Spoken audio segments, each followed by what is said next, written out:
اعوذ باللہ من الشیطان الرجیم، بسم اللہ الرحمن الرحیم۔ سورہ نمبر 26 الشعراء۔ الشعراء ایک شورا بھی ہے لیکن یہ الشعراء ہے۔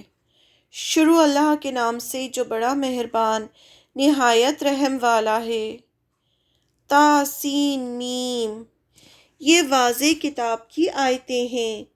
شاید تم اپنے کو ہلاک کر ڈالو گے اس پر کہ وہ ایمان نہیں لاتے۔ اگر ہم چاہیں تو ان پر آسمان سے نشانی اتار دیں، پھر ان کی گردنیں اس کے آگے جھک جائیں۔ ان کے پاس رحمان کی طرف سے کوئی بھی نئی نصیحت ایسی نہیں آتی جس سے وہ بے رخی نہ کرتے ہوں۔ بس انہوں نے جھٹلا دیا، تو اب عنقریب انہیں اس چیز کی حقیقت معلوم ہو جائے گی جس کا وہ مذاق اڑاتے تھے۔ آیت نمبر 7 سے۔ کیا انہوں نے زمین کو نہیں دیکھا کہ ہم نے اس میں کس قدر طرح طرح کی عمدہ چیزیں اگائی ہیں؟ بے شک اس میں نشانی ہے اور ان میں سے اکثر لوگ ایمان نہیں لاتے۔ اور بے شک تمہارا رب غالب ہے، رحم کرنے والا ہے۔ آیت نمبر 10 سے۔ اور جب تمہارے رب نے موسیٰ کو پکارا کہ تم ظالم قوم کے پاس جاؤ، فرعون کی قوم کے پاس، کیا وہ نہیں ڈرتے؟ موسیٰ نے کہا، اے میرے رب، مجھے اندیشہ ہے کہ وہ مجھے جھٹلا دیں گے، اور میرا سینہ تنگ ہوتا ہے اور میری زبان نہیں چلتی۔ بس تو ہارون کے پاس پیغام بھیج دے، اور میرے اوپر ان کا ایک جرم بھی ہے، بس میں ڈرتا ہوں کہ وہ مجھے قتل کر دیں گے۔ آیت نمبر 15 سے۔ فرمایا، کبھی نہیں، بس تم دونوں ہماری نشانیوں کے ساتھ جاؤ، ہم تمہارے ساتھ سننے والے ہیں۔ بس تم دونوں فرعون کے پاس جاؤ اور کہو کہ ہم خداوند عالم کے رسول ہیں، اور تو بنی اسرائیل کو ہمارے ساتھ جانے دے۔ فرعون نے کہا، کیا ہم نے تمہیں بچپن میں اپنے اندر نہیں پالا، اور تم نے اپنی عمر کے کئی سال ہمارے یہاں گزارے، اور تم نے اپنا وہ فعل کیا جو کیا، یعنی جو موسیٰ علیہ السلام سے ایک قبطی کا قتل ہو گیا تھا اس کے بارے میں، اور تم ناشکروں میں سے ہو۔ موسیٰ نے کہا، اس وقت میں نے کیا تھا اور مجھ سے غلطی ہو گئی، پھر مجھے تم لوگوں سے ڈر لگا تو میں تم سے بھاگ گیا۔ پھر مجھے میرے رب نے دانش مندی عطا فرمائی اور مجھے رسولوں میں سے بنا دیا، اور یہ احسان ہے جو تم مجھے جتا رہے ہو کہ تم نے بنی اسرائیل کو غلام بنا لیا۔ فرعون نے کہا کہ رب العالمین کیا ہے؟ موسیٰ نے کہا، آسمانوں اور زمین کا رب، اور ان سب کا جو ان کے درمیان ہے، اگر تم یقین لانے والے ہو۔ فرعون نے اپنے ارد گرد والوں سے کہا، کیا تم سنتے نہیں ہو؟ موسیٰ نے کہا، وہ تمہارا بھی رب ہے اور تمہارے اگلے بزرگوں کا بھی۔ فرعون نے کہا، تمہارا یہ رسول جو تمہاری طرف بھیجا گیا ہے مجنون ہے۔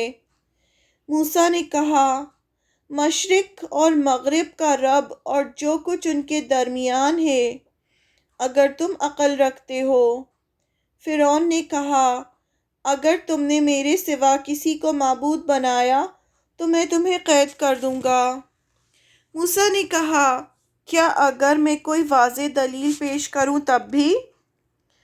فرعون نے کہا، پھر اسے پیش کرو اگر تم سچے ہو۔ پھر موسیٰ نے اپنا عصا ڈال دیا تو یکایک وہ ایک صریح اژدہا تھا، اور اس نے اپنا ہاتھ کھینچا تو یکایک وہ دیکھنے والوں کے لیے چمک رہا تھا۔ یہ دو نشانیاں اللہ تعالیٰ نے موسیٰ علیہ السلام کو دی تھی فرعون کو دکھانے کے لیے۔ فرعون نے اپنے ارد گرد کے سرداروں سے کہا، یقیناً یہ شخص ایک ماہر جادوگر ہے، وہ چاہتا ہے کہ اپنے جادو سے تمہیں تمہارے ملک سے نکال دے، بس تم کیا مشورہ دیتے ہو؟ آیت نمبر 36 سے درباریوں نے کہا کہ اسے اور اس کے بھائی کو مہلت دیجیے اور شہروں میں ہرکارے بھیجیے کہ وہ آپ کے پاس تمام ماہر جادوگروں کو لائیں۔ بس جادوگر ایک دن مقرر وقت پر اکٹھا کیے گئے اور لوگوں سے کہا گیا کہ کیا تم جمع ہوگے تاکہ ہم جادوگروں کا ساتھ دیں اگر وہ غالب رہنے والے ہوں۔ پھر جب جادوگر آئے تو انہوں نے فرعون سے کہا، کیا ہمارے لیے کوئی انعام ہے اگر ہم غالب رہے؟ اس نے کہا ہاں، اور تم اس صورت میں مقرب لوگوں میں شامل ہو جاؤ گے، یعنی اگر تم جیت گئے تو تم میرے مقرب بن جاؤ گے۔ آیت نمبر 43 سے موسیٰ نے اس سے کہا کہ تمہیں جو کچھ ڈالنا ہے ڈالو۔ بس انہوں نے اپنی رسیاں اور لاٹھیاں ڈالیں اور کہا کہ فرعون کے اقبال کی قسم ہم ہی غالب رہیں گے۔ پھر موسیٰ نے اپنا عصا ڈالا تو اچانک وہ ایک سونگ کو نگلنے والا جو انہوں نے بنایا تھا نگلنے لگا جو انہوں نے بنایا تھا۔ پھر جادوگر سجدے میں گر پڑے۔ انہوں نے کہا ہم ایمان لائے رب العالمین پر جو موسیٰ اور ہارون کا رب ہے۔ جو جس چیز میں ماہر ہوتا ہے تو اس کو سمجھ میں آ جاتا ہے۔ جادوگر جو تھے اپنے جادو میں ماہر تھے، تو جب انہوں نے دیکھا کہ اژدہا موسیٰ علیہ السلام کی جو لاٹھی ہے وہ اژدہا بن گئی اور ان کے سارے سانپوں کو نگل لیا، تو وہ سمجھ گئے کہ یہ جادو نہیں ہے، کیونکہ وہ جانتے تھے کہ جادو کیا ہوتا ہے، اس لیے وہ سجدے میں گر پڑے۔ آیت نمبر 49 سے فرعون نے کہا تم نے اسے مان لیا اس سے پہلے کہ میں تمہیں اجازت دوں؟ بے شک وہی تمہارا استاد ہے جس نے تمہیں جادو سکھایا ہے۔ بس اب تمہیں معلوم ہو جائے گا، میں تمہارے ایک طرف سے ہاتھ اور دوسری طرف کے پاؤں کٹواؤں گا اور تم سب کو سولی پر چڑھاؤں گا۔ انہوں نے کہا کہ کچھ حرج نہیں، ہم اپنے مالک کے پاس پہنچ جائیں گے، ہم امید رکھتے ہیں کہ ہمارا رب ہماری خطاؤں کو معاف کر دے گا، اس لیے کہ ہم پہلے ایمان لانے والے بنے۔ آیت نمبر 52 سے اور ہم نے موسیٰ کو وحی بھیجی کہ میرے بندوں کو لے کر رات کو نکل جاؤ، بے شک تمہارا پیچھا کیا جائے گا۔ بس فرعون نے شہروں میں ہرکارے بھیجے، یہ لوگ تھوڑی سی جماعت ہیں اور انہوں نے ہمیں غصہ دلایا ہے، اور ہم ایک مستعد جماعت ہیں۔ بس ہم نے انہیں باغوں اور چشموں سے نکالا اور خزانوں اور عمدہ مکانات سے۔ یہ ہوا اور ہم نے بنی اسرائیل کو ان چیزوں کا وارث بنا دیا۔ آیت نمبر 60 سے بس انہوں نے سورج نکلنے کے وقت ان کا پیچھا کیا۔ پھر جب دونوں جماعتیں آمنے سامنے ہوئیں تو موسیٰ کے ساتھیوں نے کہا کہ ہم تو پکڑے گئے۔ موسیٰ نے کہا کہ ہرگز نہیں، بے شک میرا رب میرے ساتھ ہے، وہ مجھے راہ بتائے گا۔ پھر ہم نے موسیٰ کو وحی کی کہ اپنا عصا دریا پر مارو، بس وہ پھٹ گیا اور ہر حصہ ایسا ہو گیا جیسے بڑا پہاڑ، اور ہم نے دوسرے فریق کو بھی اس کے قریب پہنچا دیا، یعنی جو فرعون کا گروپ تھا اس کو، اور ہم نے موسیٰ کو اور ان سب کو جو ان کے ساتھ تھے بچا لیا، پھر دوسروں کو غرق کر دیا۔